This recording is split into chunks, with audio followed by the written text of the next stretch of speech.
பெண்மணி தன்னுடைய சபை போதகரிடம் ஒரு புகைப்படத்தை காண்பித்து அப்போதகரிடத்தில் சொன்னார்களாம், ஐயா, என்னுடைய அலமாரையில் நான் பல விதமான வேத புத்தகங்களை நான் அடுக்கி வைத்துள்ளேன் என்று சொல்லி அதை குறித்து பெருமையாக பேசினார்களாம்.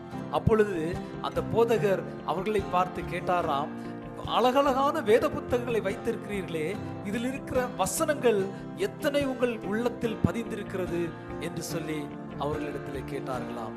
அவர்கள் அந்த இடத்திலே தலை குனிந்து போய் தன்னுடைய வீட்டில் இருந்த வேத புத்தகத்தை எடுத்து படிக்க ஆரம்பித்தார்களாம்.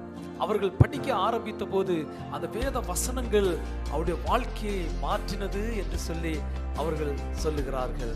ஆம் பிரியமானவர்களே, வெண்டி ஸ்பேக் என்றதான ஒரு தேவ ஊழியர் சொல்லும் போது விதமாய் சொல்லுகிறார், வேத புத்தகங்கள் உங்கள் அலமாரையில் இருப்பதல்ல, அந்த வேத புத்தகத்தில் உள்ள ஒவ்வொரு வசனங்களும் உங்கள் உள்ளங்களில் இருக்க